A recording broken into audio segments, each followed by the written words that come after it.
Hey there, and welcome to the Event Crushed podcast. Each week, we'll be chatting about all things wedding industry, entrepreneurship, and how to crush it in life and business. I'm so glad you're here. Now, let's dive into this week's episode.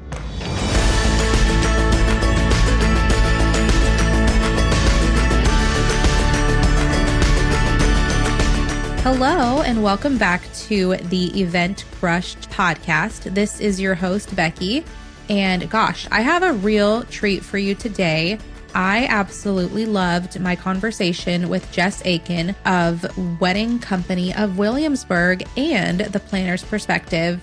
Jess is such a wealth of knowledge regarding growing a team and scaling your business. And she just shares her journey of starting out as a solopreneur, like so many of us do, to now having a team of 11 employees, including 6 planners, and just the amazing things that they are doing over there in Williamsburg, Virginia. And she also has an educational branch called the Planner's Perspective for wedding planners and other wedding professionals to share her expertise and learn and grow their businesses. Her new website is going to be launching next month, so stay tuned for that. I will be sure to share when that goes live. But in the meantime, give her a follow over on Instagram at The Planner's Perspective, and I'll link all of that in the show notes. But for now, let's welcome Jess to the show.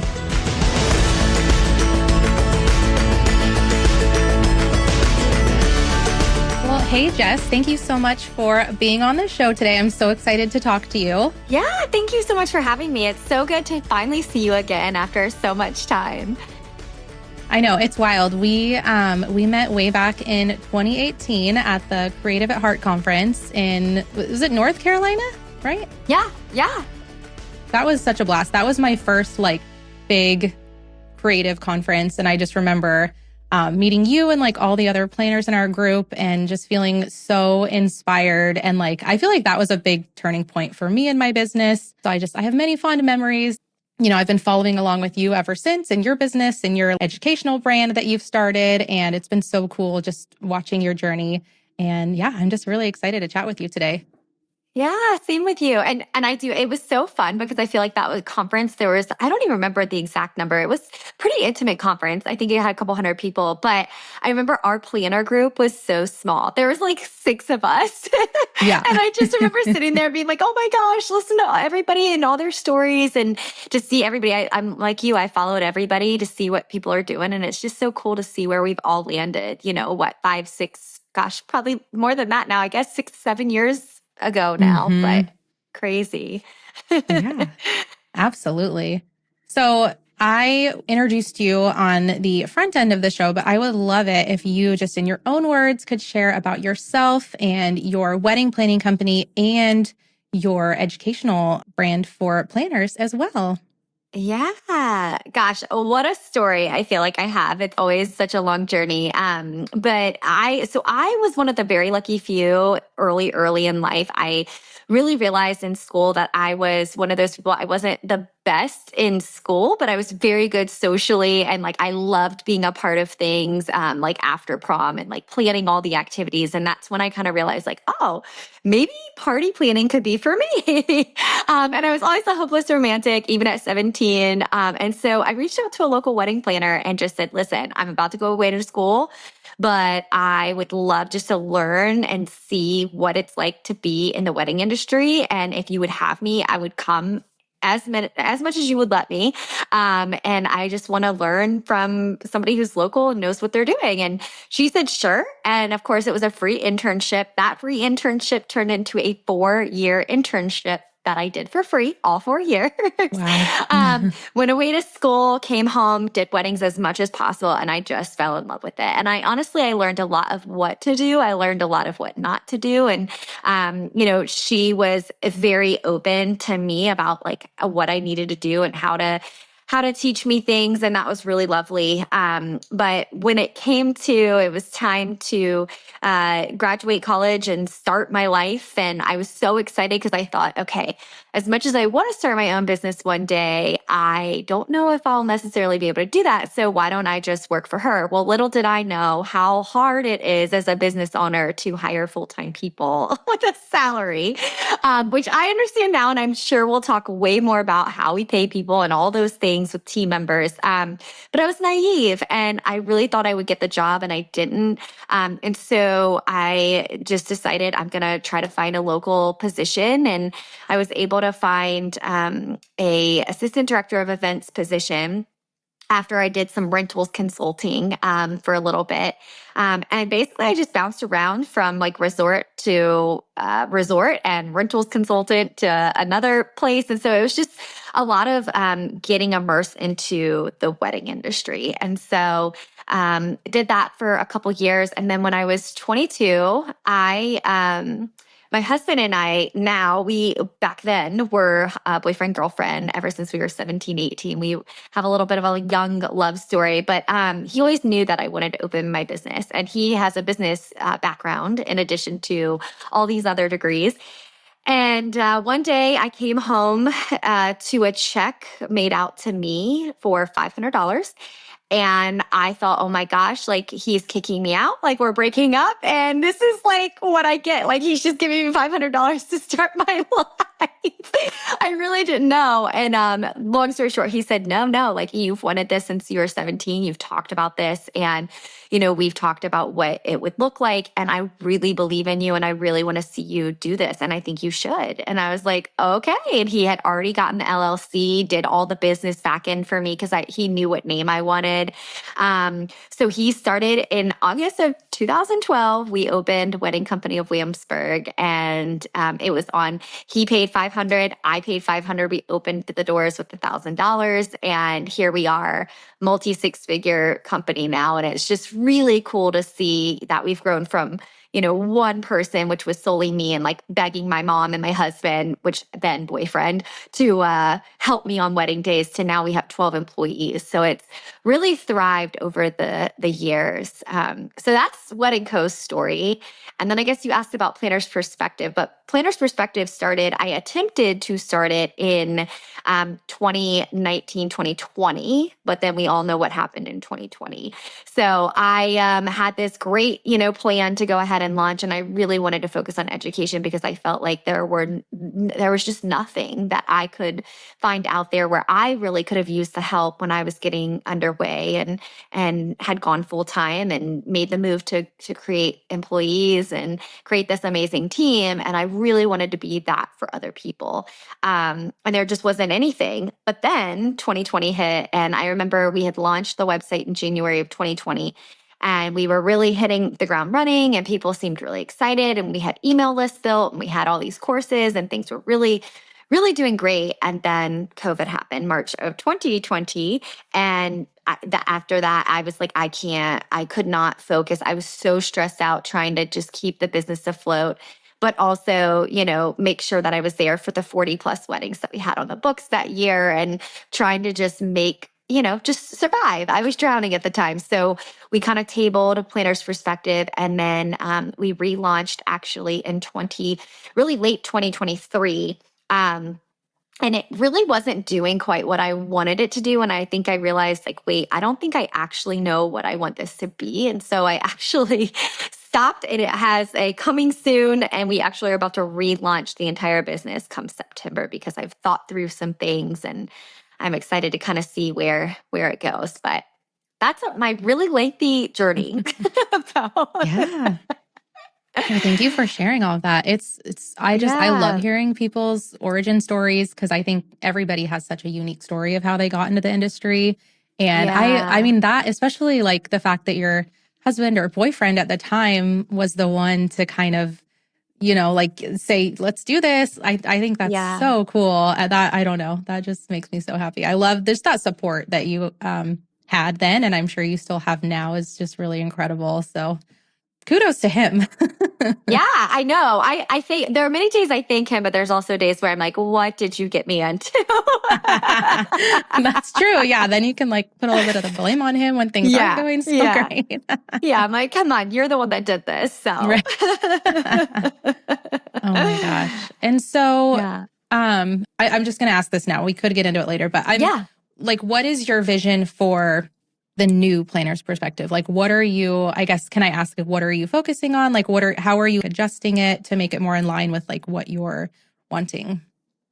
Yeah, no, great question. So it's called the planner's perspective because I, of course, want other planners to have that educational resource, but I also want other wedding pros to have that resource. So Planner's Perspective is going to be all about just wedding pro resources in general. So we're going to have things like blog posts of, how can you help planners, but also how do you continue networking and marketing within the vendor industry? How do you stay current?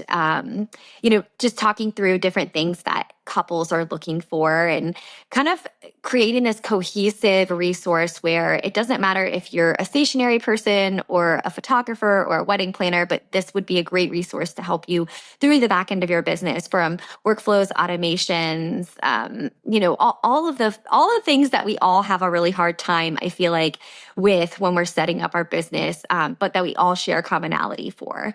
So a lot of that, but then the part that actually focuses for planners is going to be a lot about percent-based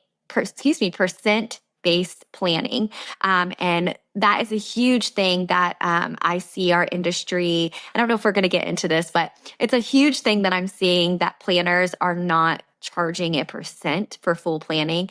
And it breaks my soul. And I have like the one big story that basically propelled me into why I believe so heavily in percent-based planning. And so really just teaching people that and helping people understand why they should be doing that. And if we can all get on the same page, I mean, not only will it propel your business as a planner, but also it's if we're all on the same page, clients will no longer have a hard time understanding it and the complexity of what it can be. So very heavy on that. And then, of course, little things along the way of workflows, automations for planners as well.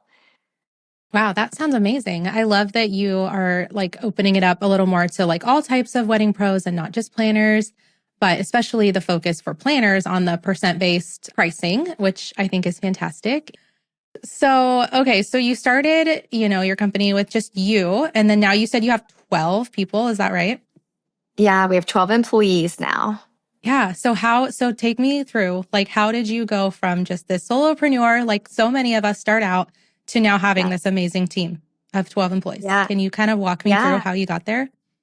Yeah. Well, I feel like my story is probably a lot like others in that I was terrified to expand. I know you and I have talked about this before, but it's your baby. When you're a solopreneur and it's your everything and you built it the way that you like to do things, you have a very hard time feeling like people can actually take that responsibility on and take it to the level that you do. And so for a long time, I didn't want to do, any weddings beyond myself. I said, I'm doing 30 to 40 a year.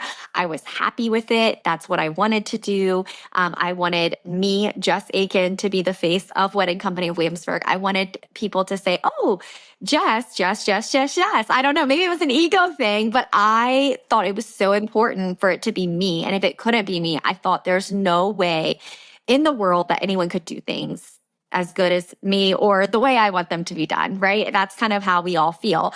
But honestly, what happened, this is probably really getting into the weeds a bit, but I think it's important to share this part of the story. So my husband and I were married for a couple years and realized that we were having some infertility issues. And so unfortunately for us, it took us almost 6 years to have our son, who's our miracle baby now. But if you've never been through infertility, and if there's anybody listening to this that is going through it, oh my gosh, bless you. I get it. I've been there.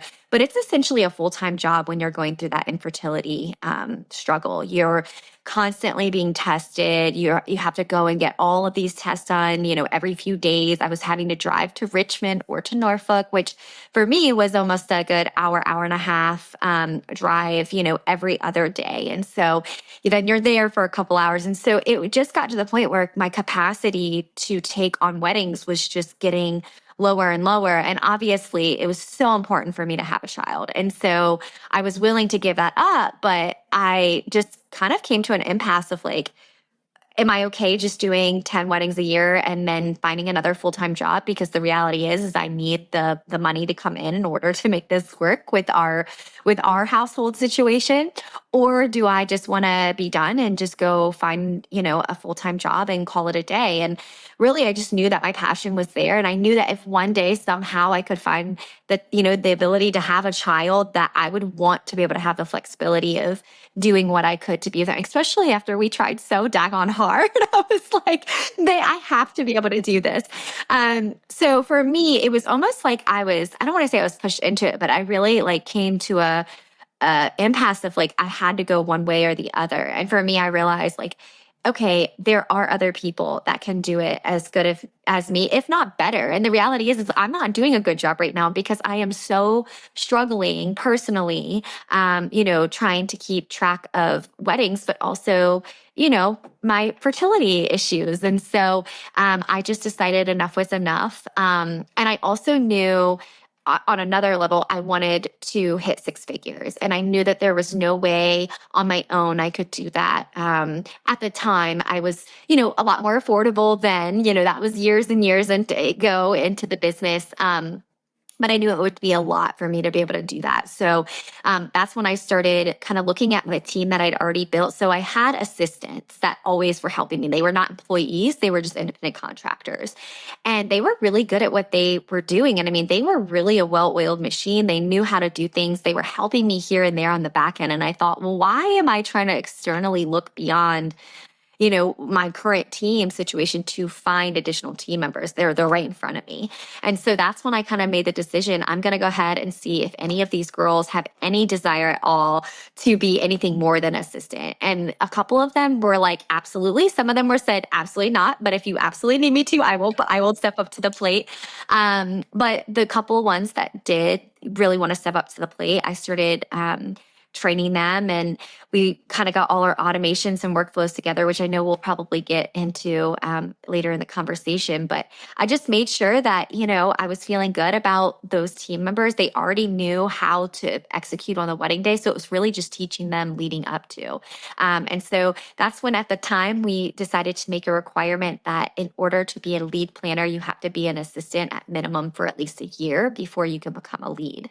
Now, there have been times that I've changed that depending on, who comes forth. But overall, most of our girls who are leads, they were on our team for at minimum a year beforehand. I really appreciate you getting into like your why and sharing your journey with infertility and all of that. I know that so many people kind of like silently struggle with that. And I just think whenever we can have an opportunity to share openly about those things, I think it just helps, it helps people to be like, okay, like someone else has gone through this. So I really appreciate you just bringing that in and sharing that.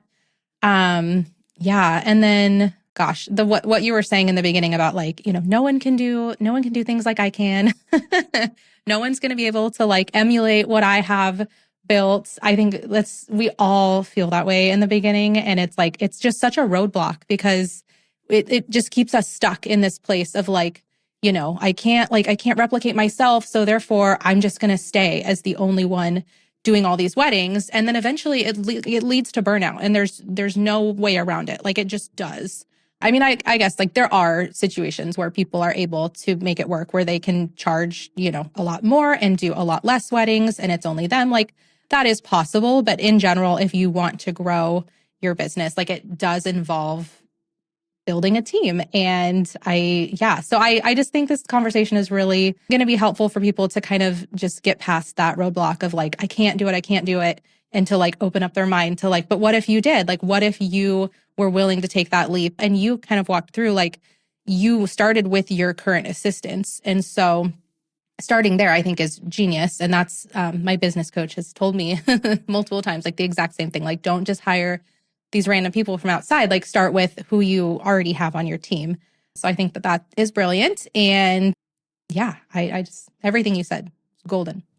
Oh, well, good. Well, I will say this too is, you know, again, why as solopreneurs, we like are just so egotistical that we just think like we are the best of the best. It's so funny because I'm not that way at all. I'm actually, I like to think I'm more of a humbled person, but you know, when you're going through that, it is your baby and you're so scared because if you have put your heart and soul into it and you're truly, let's just say you've made the jump and you are full time, it's terrifying thinking what if I do get, you know, a 4 out of 5 star review? What if I do have to refund money?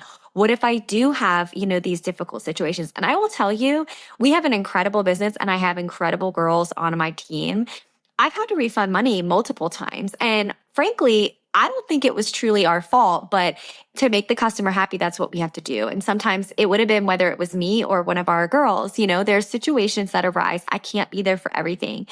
I'd be lying if I said, you're going to have this team and it's going to be, you know, no issues. It's going to be wonderful, rainbows and roses. It's not. There are going to be some roadblocks, but what I can tell you is from a pro side of things, there are more pros than cons because the growth of your business, just like you said, there's no way to grow beyond, you know, and scale if you don't have a team in place because the reality is even if you want to get to the point of only taking a couple weddings a year from a cash flow perspective, you're going to have to figure out how can you consistently make revenue each month so that you can only take 3 to 4 weddings a year. So even if you are getting high priced weddings, you have to have some kind of team in place so that your business can continue to flourish and continue to grow, even whether you want to scale it or you don't. So that it's hard, but get through that mindset.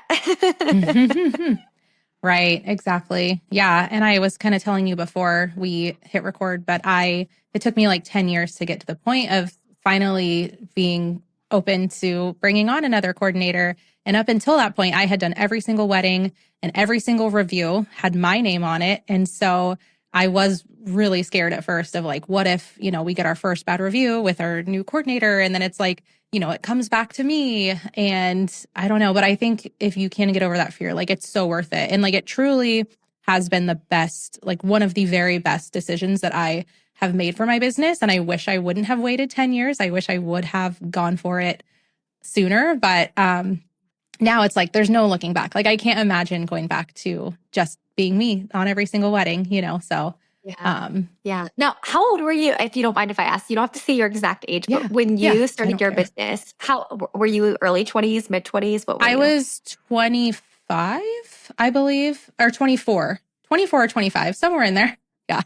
Yeah. So I think that makes a huge difference because I was 22 when I started my business. And, you know, again, we started talking about having kids. I didn't get married till I was almost 26. So but we started talking about having kids and all these things. And I think when you're in your early 20s or even mid 20s or even late 20s, but you guys haven't decided to, you know, even consider kids, or maybe you're not even going to ever consider kids, but you're at a very different season of your life. And so it's very easy to think you're never going to get burnout. You're totally fine working every single weekend. It works for your family. It works for you.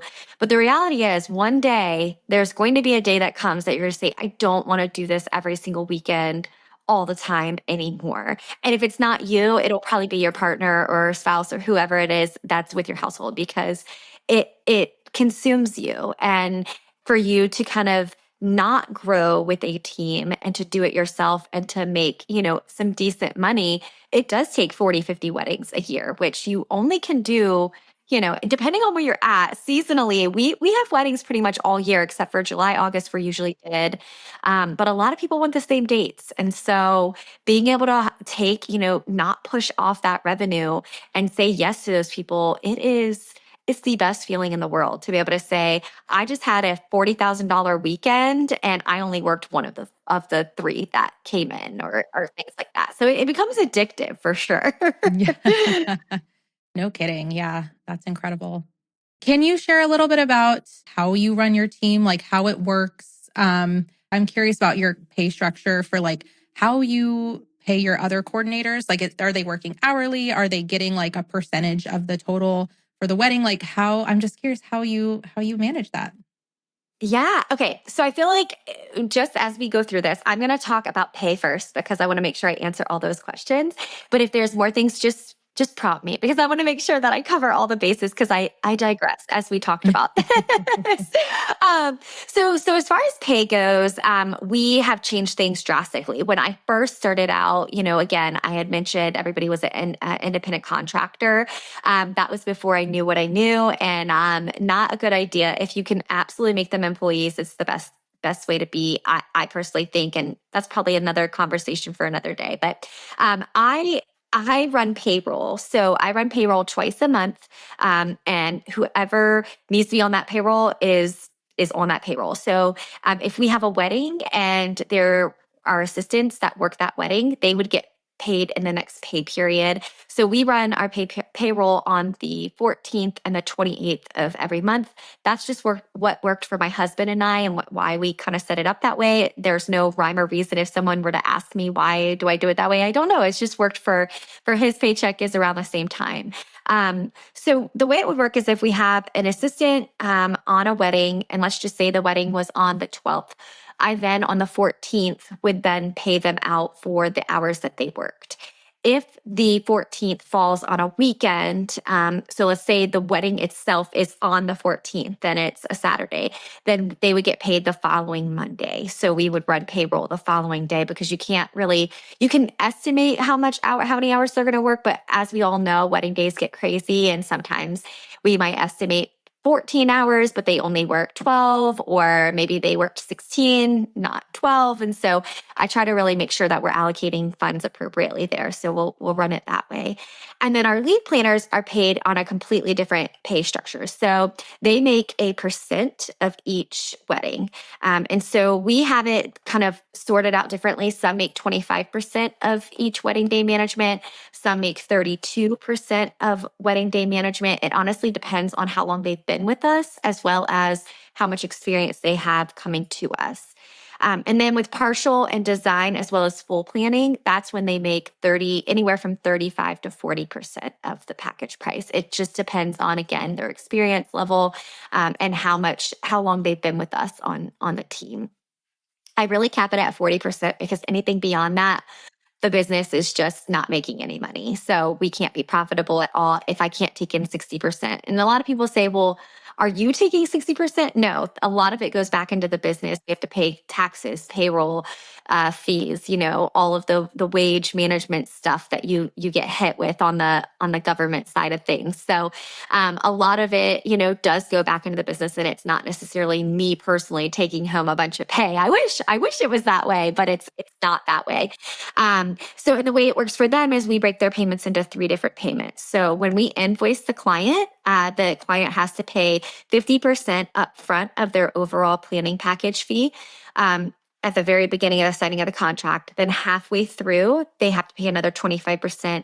And their final due is 25%, 30 days out from the wedding. So essentially, when that money comes in, I then pay out the estimated percent compensation that they're getting. So let's just say, make math easy, we have a planner who's making $2,000 on a wedding. Then they would get, I typically do 25% upfront to hold their date. So it's a deposit of 25%. And then halfway through, they get another 25%. And then the final they get after the wedding has been executed. So they would get, again, in that example, $2,000, they would get $500 would be their first deposit.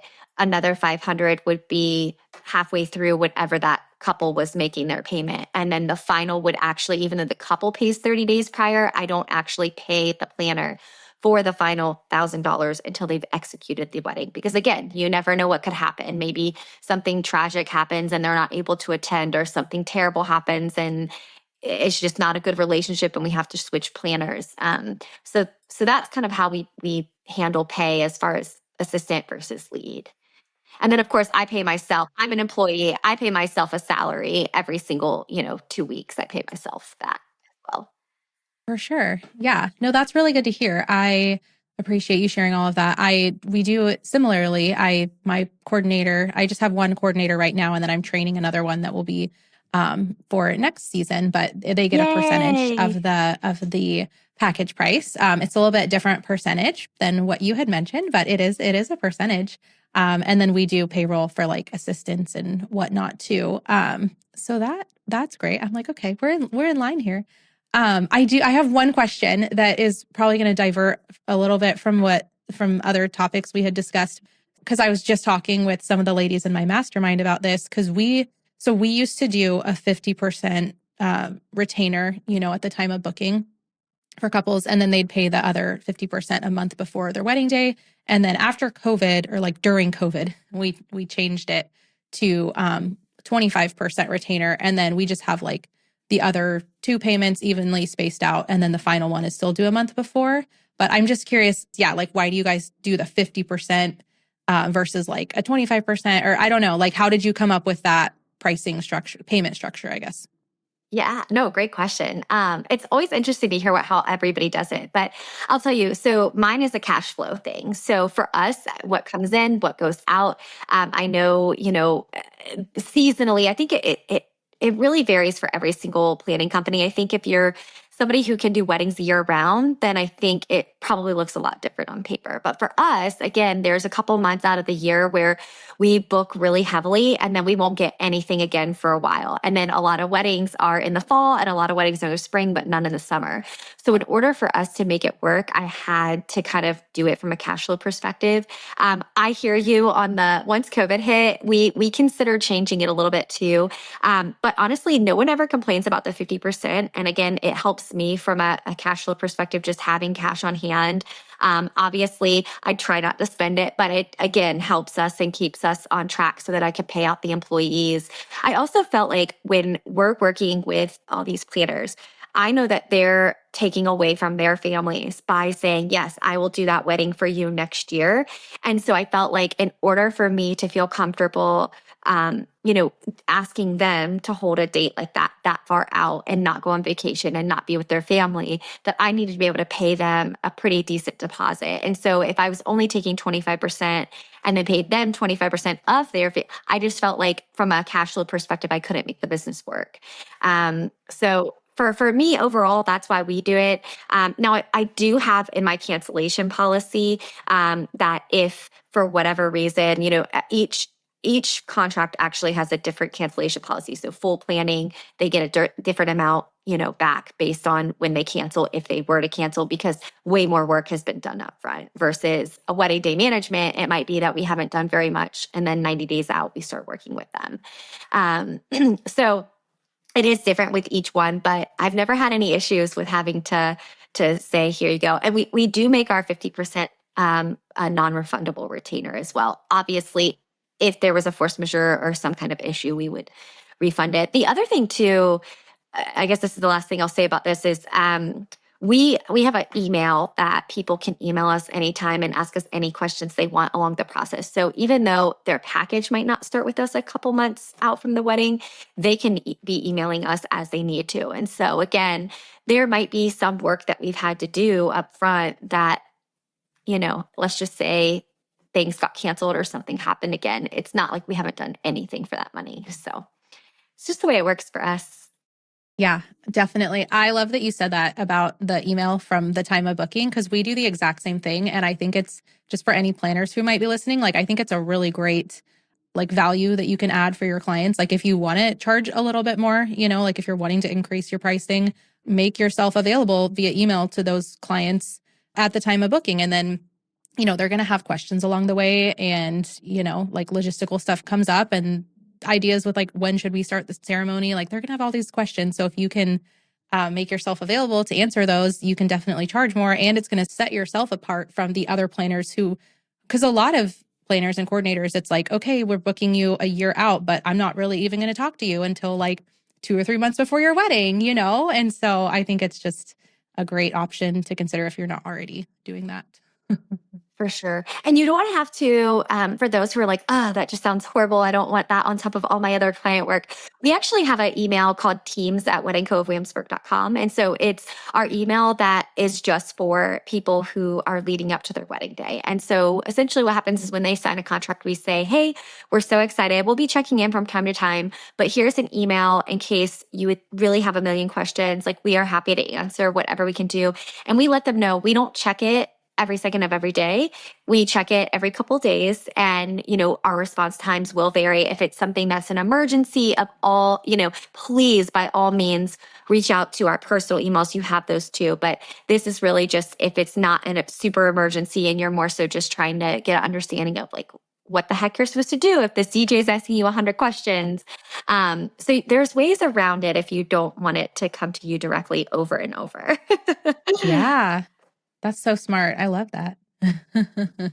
It's fun that we do a lot of the same stuff. Interesting. Yeah. For sure. Okay. So is there anything else that you would share? Do you have any like certain tools or things that you use for like managing a team? I didn't really include that on my questionnaire, but are there any tools or things that, just for managing like such a large team? I'm just curious how you do that and what you use to help facilitate all of that. Yes. Okay. So this goes back to, remember we were talking about relinquishing control, and that is what's really hard when you're trying to expand your team. So for me, I say I relinquish control, and I certainly do. However, we have something called workflows and automations, which I think every planner in the world should have. If they don't have them, please go right now and figure out your workflows and automations, because the work is done for you when you do it that way. But so what we do is we use something called 17 Hats, which is essentially like Honeybook, Dubsado, all of those different types of CRM management systems. We use 17 Hats because we were a founding member and we're still getting it for very, very little money each year, which is great. And all of our stuff has always been there. So they allow us to actually have our full brand has the different packages and different workflows and automations that I've created. And so I actually, when I started the process, I wanted to see how much time I was taking. So before I even added a team, I created workflows and automations for each package. And so every email is pretty much written outside of the ones where me and the client are going back and forth. But in wedding day management, partial and full planning, there are some consistent emails that can go out at certain times of the year. And so we have every single every single package will have its own workflow. And within that, it has the emails already written. And what I've done is I've gone in for all of our planners. They each have access to this. And so let's just say, Becky, you're my client and you just signed. I would automatically put you into whatever the workflow is that you just signed for. So let's just say it's wedding day management. I would actually have you book. You would be assigned to that. And then the planner, whoever's on it, can actually go in and they can see when they're supposed to send things, what days they're supposed to send things, and all of the emails are already written. Anything that they need to change is bolded and highlighted, like, please change this, or feel free to make additions, or feel free to take this out. And they all obviously use their common sense. There's times where it might be that it wouldn't make sense for this client to get this specific email. So they don't just open it and click send. They read through them all, they edit them. But the nice thing is that's how I know no matter who the wedding planner is, the same level of service is being taken care of. And so for me, it was very important to have those automations in place. And then, of course, we also use Aisle Planner, which I'm a huge fan of. I've tried every other system. I just haven't been able to find one that is as pretty and as great. And I think it's just I'm so ingrained in it now. It would be so much work to try to go to someone else that I haven't yet. You can change my mind on that. Anybody listening, you can change my mind. Feel free to DM me. But for us, Aisle Planner works really well, and we have a bunch of templates in there. So everything, again, is templated, already written out, already done. And so really it makes it so our team members, they're not having to do that much work. I've done it all for them. It's just them putting their personality into things. And then, of course, at walkthroughs and things of that nature, their true personality is going to come out and their knowledge of things will come out. But really, they've got it in front of them and they don't have to do that much extra work when it comes to getting this. So does that answer the question? Yeah. Oh my gosh. No, that was perfect. It makes me so happy because it just sounds so streamlined and easy. And obviously you've worked very hard to get it to that point, but like just the way that you've set it up extremely well. And now it's easy to bring on new people because everything's already set up for them. It's not like you're having to reinvent the wheel each time. Like you just have it. And oh, I love it. That sounds incredible.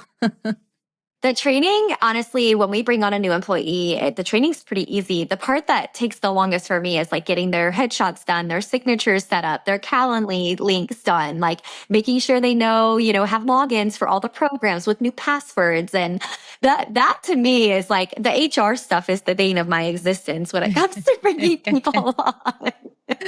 Yeah, that's fair. Yeah. Yeah. Do you Oh, guys use workflows and automations? I assume you do, but yeah. I don't think we have it dialed in quite like you do. Like it's not to that level, but we definitely do. I don't use 17 Hats. I've heard so many good things about it, so I still might look into it someday. But I have a couple of other programs that I use that I really like. And I used Aisle Planner for a really long time, and I did love it. I had it for like 9 years. I have no shade towards Owl Planner. We ended up switching to something else that's been working really well for us. But I still love Owl Planner and I fully support anyone who uses it. yeah, yeah. It's a little pricey. I mean, like you said, I get it. I get why a lot of people, digress from it and use other ones, but there's lots of great options out there. But in terms of like an all-in-one, like there is nothing that compares that has everything all in one. Because that's the one thing I miss about it is now I have like 3 different programs I use instead of just one. And so that's the downside. But no, it's great. Good. Cool. So, okay. Well, we're already at 40 minutes. This is flying by. I would love it if you could share just like any other advice for anyone out there who has been thinking, like maybe they're feeling burnt out and they're like, oh, I just wish I had another coordinator on my team or another photographer on my team or another florist on my team, like whatever it is that could do weddings on their own, that could help them grow. Like if they're at that point and they're thinking like they know they want it, but they have no idea like how to get there. Like how the heck do they do it? Like, do you have any advice for those people about like first steps they could take or just any tips you could share? Oh man, such a good question. Okay.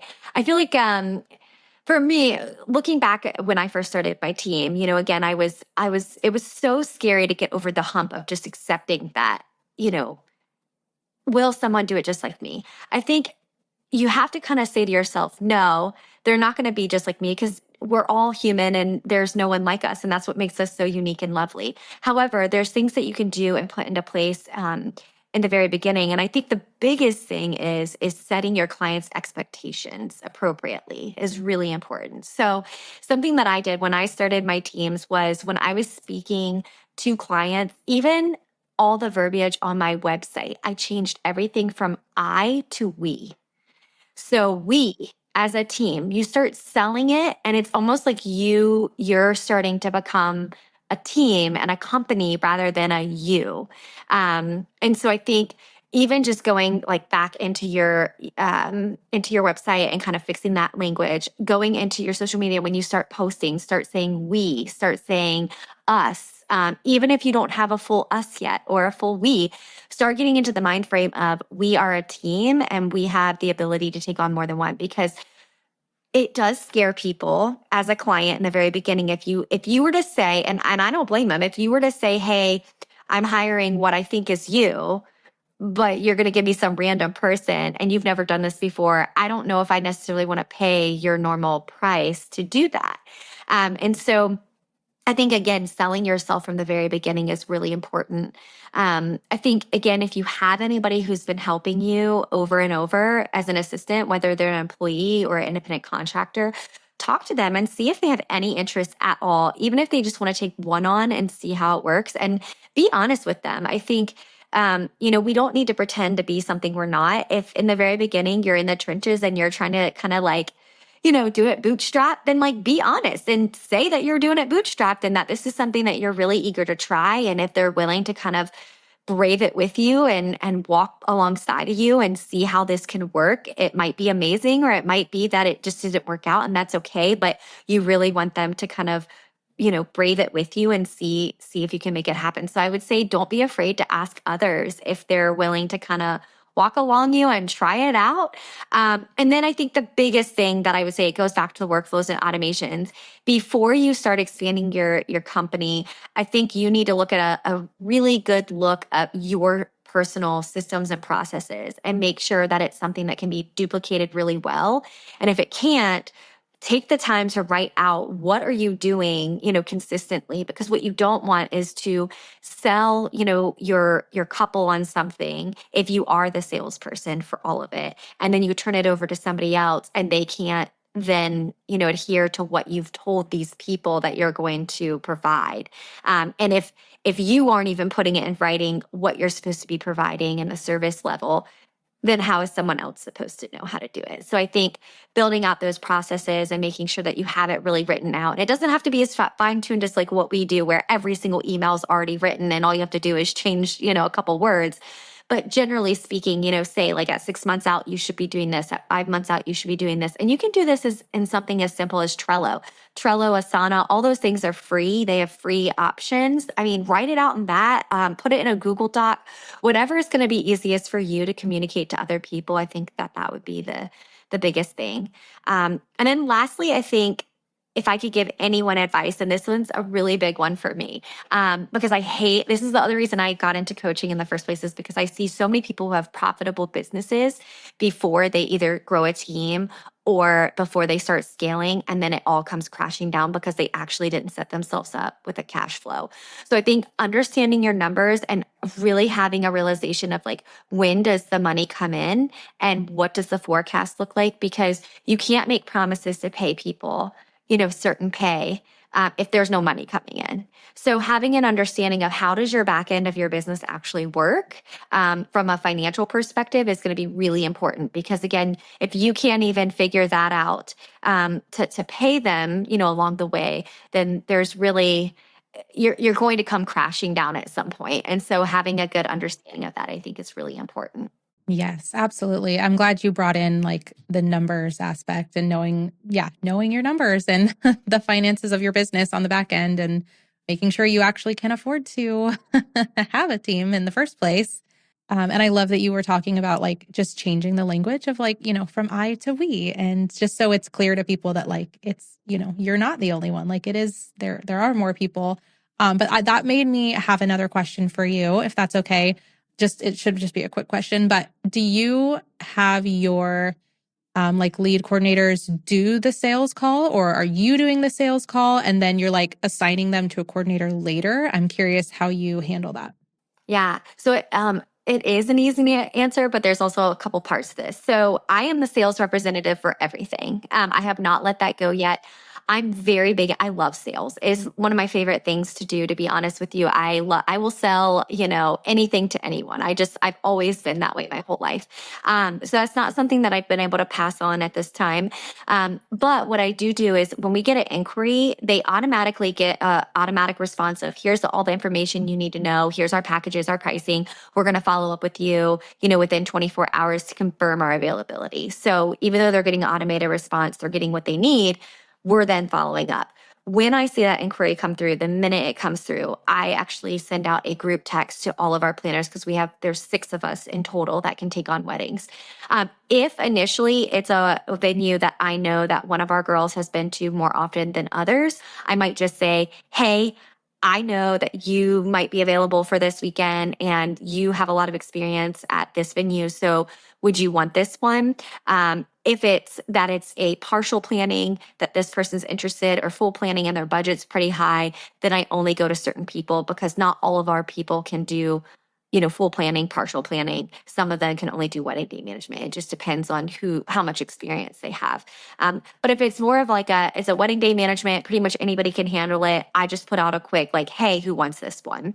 And then whoever is the first one to say, yep, I'll take it. Then I say, wonderful, great. I make sure that from a scheduling perspective, it's not butting them up to where they're having like 4 in a month, because I don't like to do that, because I don't want to burn out anybody.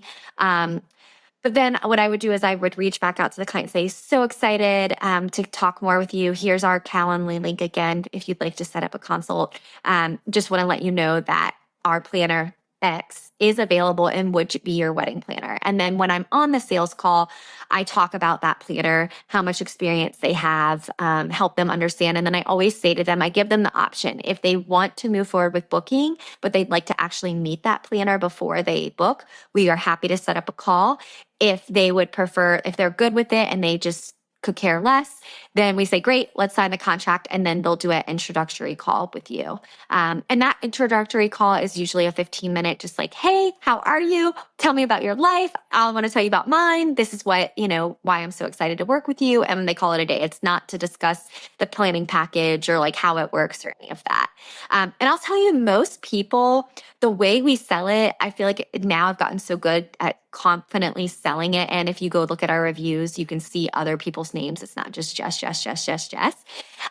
But so many people, I think, are just like, whatever, I trust you. Like, you seem great. So whatever you think is best, I'll take that person. And then they're always happy with it. And it's all good. So That's super cool. I really like that you give the option to meet them, like even if they don't take you up on it. Like I think that's just nice to have the option before like committing, just to make sure, because like everyone has a different personality. Like you want to make sure that you jive with that person. So I think that's great. Even though you're doing like the sales call, they could still meet that person before, deciding. So I think that's great. Cool. Well, thanks for answering that off the cuff. I was just curious. do you do all the sales calls? No. So Okay. I know, I like weirdly enough, I got to a point with my associate coordinator where I kind of just liked the idea of the potential client meeting with the person who was going to be doing the wedding. Like, I just thought that would like just make it a little smoother, like less steps, in between. And so she does her own consult calls. I get all the inquiries. I respond to all the inquiries.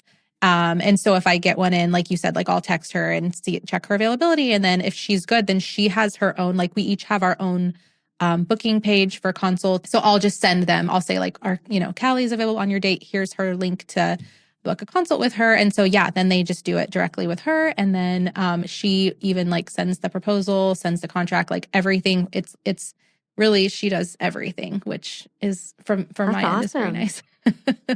Yeah, no, that's great. And I think, again, I like to have a hold on it. But I will say it's something that in the coming year to 2 years, my goal is actually I'm trying to transition where Planner's Perspective will essentially be like my big company now. And then I'm actually looking to hire a CEO of Wedding Co-Influencer, and I won't have anything to do with any of it anymore, which will be very fun one day, but we're not there yet. So that's so cool. Yeah, that's great.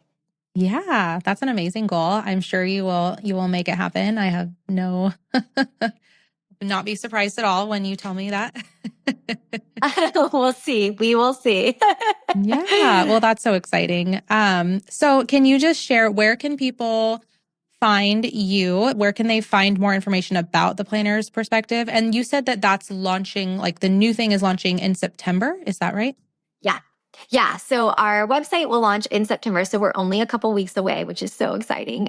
So for now, though, they can, if they go to www.theplannersperspective.com, you'll see where it says coming soon. There is a link on there to our Instagram as well as our Facebook page in case they want to go join. We have a free Facebook community where I answer questions and things of that nature. So if you're interested, you can go sign up there. And then, of course, the Instagram handle is _planners_perspective, in case you're interested to see that. And that's where we've been posting consistently for like the last, I would say, 7 months as we're starting to make the transition of going live with our website. So I hate that we're not there yet, but we're almost there. So I'm So excited close. for those who want to. Well, I know, so close, but not quite there. And then, of course, if you want to check us out on our planning business side, it's weddingcompanyofwilliamsburg.com. And then our Instagram handle is weddingco of WMSBG. So shortened Williamsburg. But yeah, all those places.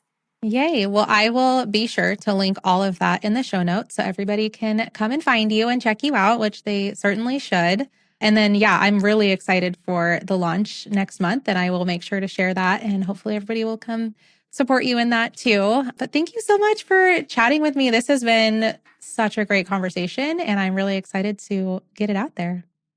Yeah, thank you so much for having me. It was great. And I appreciate everyone bearing with me on my digression. I love to just talk. So No, I didn't feel like you went off topic or anything. I thought, if anything, I was kind of asking questions out of left field. So I think, no, it was I love perfect. it. Good. Alrighty. Awesome. Thanks, Jess.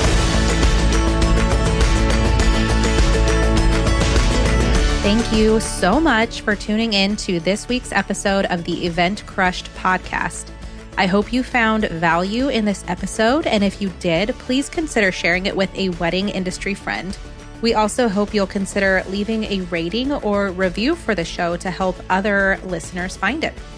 This podcast is edited and produced by Ace Sound Design. If you're looking to elevate your audio experience, their info can be found in the show description. As always, thank you for listening, and please connect with us on Instagram if you haven't already. Now, get out there and crush it.